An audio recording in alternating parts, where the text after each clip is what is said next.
Today, Attorney General Pam Bondi has unveiled what's being called the Epstein List, a compilation of 300 influential figures, including politicians and celebrities, named in newly released documents. In a statement to Congress, Bondi asserted that the Department of Justice has fully complied with its legal obligations by making all required files public. But Kinsey, are there prominent individuals who might be uneasy about this disclosure? Last week, we discussed how Joe Rogan commented, "I'm named in these files simply because I declined to meet Epstein. Many others, like Meghan Markle, are listed too, and it's critical to recognize that being named doesn't mean involvement." Jeffrey Epstein built a vast network of powerful connections across politics, business, and entertainment. The key focus for investigators isn't just who's named, but whether there's evidence of criminal activity, not mere association. So yes, this list includes some high-profile names that are raising eyebrows. Welcome back, everyone. This is your update. Attorney General Pam Bondi faced a brutal confrontation in Congress recently, and it was nothing short of a disaster for her. She entered a hearing claiming the Justice Department had released every Epstein document in its possession, insisting nothing was being withheld. But then, a Republican prosecutor, someone expected to support her, stood up with undeniable evidence that Bondi was not telling the truth. He directly challenged her. "Attorney General Bondi, why did you halt this investigation last July? And why has there been no action against Prince Andrew?"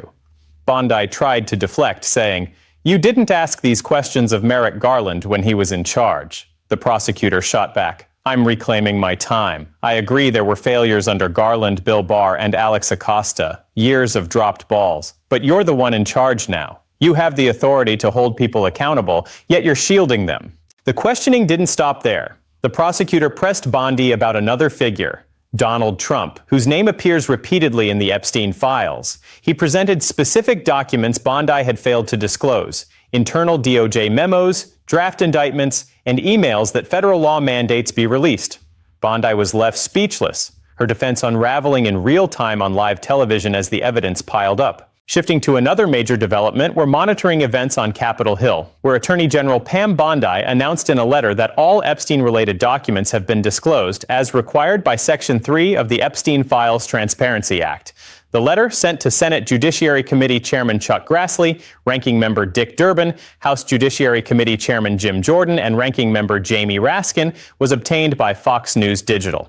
It lists over 300 notable names, including President Trump, Barack and Michelle Obama, Prince Harry, Bill Gates, Woody Allen, Kim Kardashian, Kurt Cobain, Mark Zuckerberg, and Bruce Springsteen.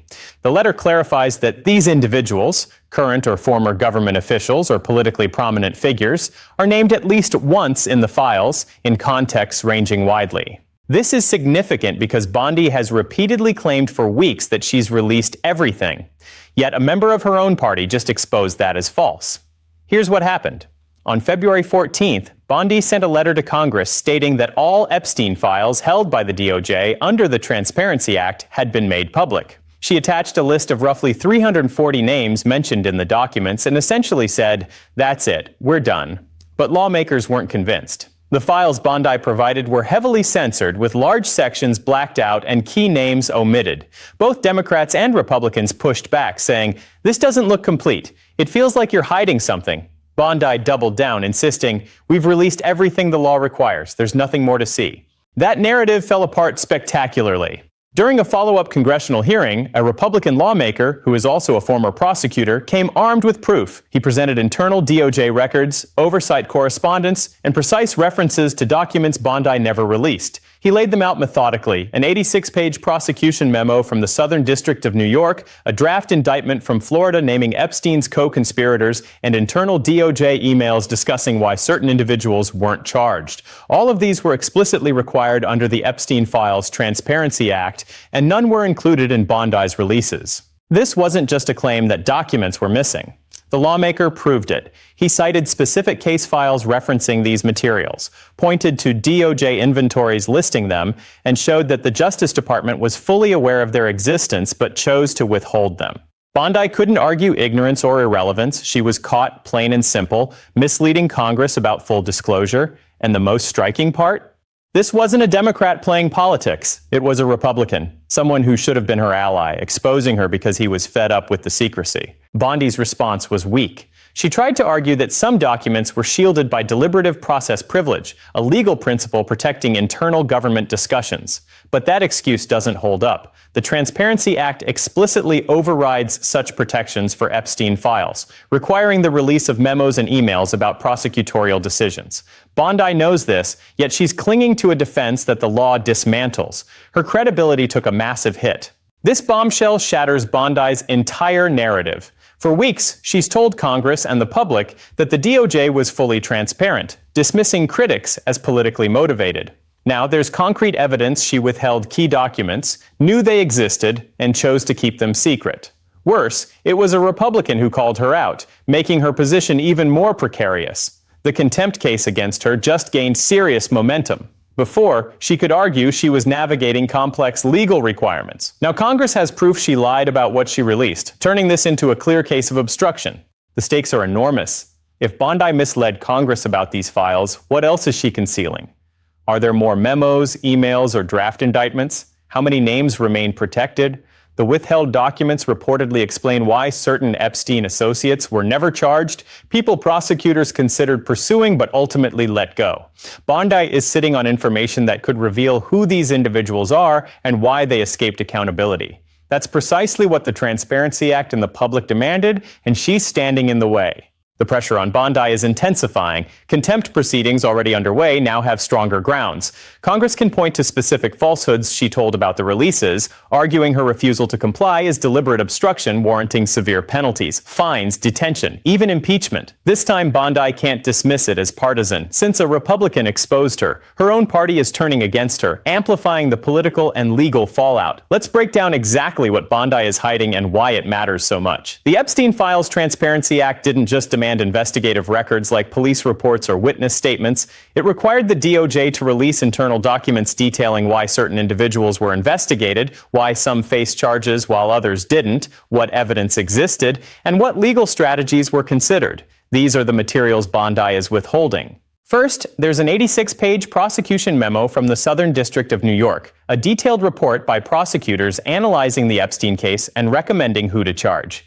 These memos are critical, outlining evidence, potential charges, and decision-making rationales.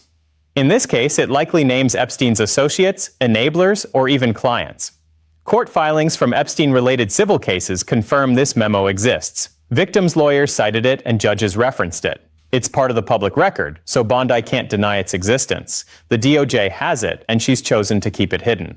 Second, there's a draft indictment from Florida targeting Epstein's co-conspirators. Court records and DOJ logs confirm its existence. This document shows prosecutors were ready to file formal charges against specific individuals, naming them and detailing their criminal acts. But the indictment was never pursued, possibly due to political pressure, a deal, or intervention by someone powerful. The public deserves to know who these co-conspirators were and why they weren't prosecuted. Were they shielded by wealth, connections, or influence? This draft indictment holds those answers, and Bondi is suppressing it. Third, there are internal DOJ emails discussing prosecutorial decisions. The Republican lawmaker revealed extensive email chains among DOJ officials, FBI agents, and prosecutors about the Epstein case.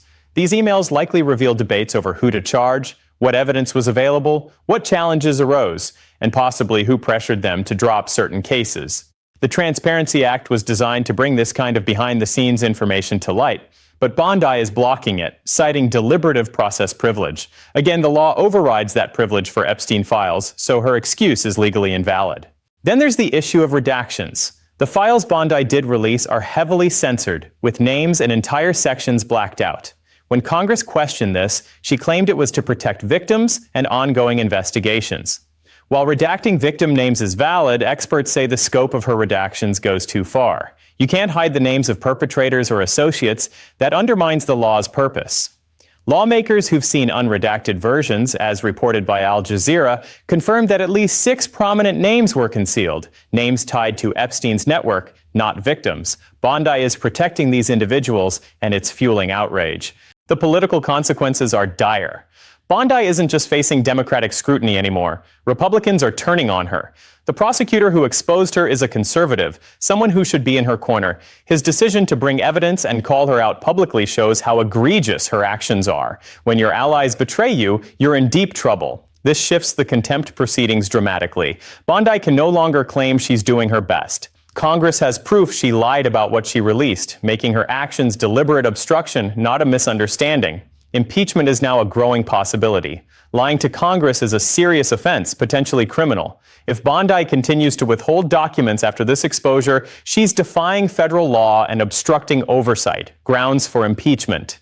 The calls for accountability, already loud, are getting stronger, especially with Republicans joining the chorus. In conclusion, Bondi's defense has collapsed. She claimed full transparency, but a Republican prosecutor proved she lied. She's facing consequences: fines, detention, impeachment, because she's withholding files that reveal why Epstein's associates escaped justice, who they are, and what evidence existed against them. That's what the public demanded transparency on, and Bondi is blocking it. Congress is moving forward with severe penalties, and she's running out of options.